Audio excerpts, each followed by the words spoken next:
Hello everyone. So today we are going to discuss about a problem called validate sequence. In this problem we will be given two arrays, array 1 and array 2. We need to figure out in the array 1 we have the items or numbers in the second array occurs in the same sequence. They need not to be present in the same order but in the same sequence, which means in the array 1 we need to have 4 which comes after 1, and we need to have -2 which should come after 4, and we need to have 6 that should come only after -2.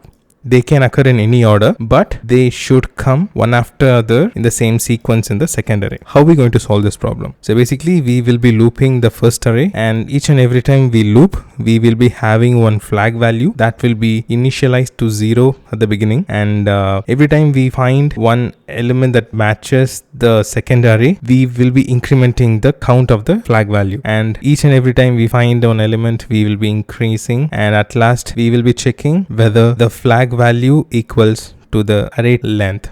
Like if we find 1 we will be incrementing 0 to 1, and we will be checking for 4, and if we find 4 it is 2. Likewise we will be checking for -2 and 6, so it is 3 and 4, and at last we will be checking whether this equals the array's length, and if it equals this then it is a valid, and if it didn't it is a not a valid sequence. Let's see this in action. So here we have a function called validate sequence, so that takes array 1 and array 2 as its arguments. So first we need to create a flag value for this, so we name the flag value as track sequence, and now we need to loop the given first array. So once we loop we need to check whether the number in the track sequence index in the array 2 matches the current looping item in the array 1. So if this matches we need to increment the track sequence +1. So each and every time we find one matching element we are incrementing the flag value which we created to track the sequence, and once the loop completes we need to check whether the track sequence in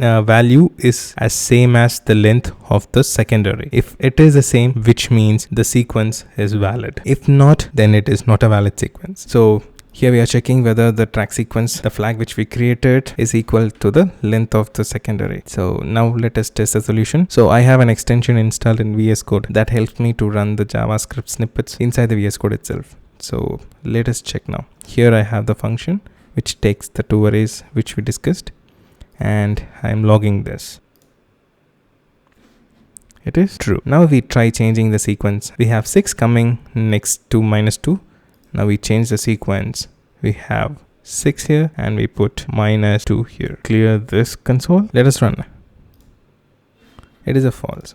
The time complexity of this problem will be order of n, which is a linear time complex where we have only one loop to solve this problem, and the space complexity is a constant because we have only one primitive to track the sequence, and we are not employing any other array or object oriented hash maps to track the sequence. Thank you, and if you like this video please do like the video and share it with your friends, and please subscribe the Frontend channel that motivates me to do more videos like this. Thank you.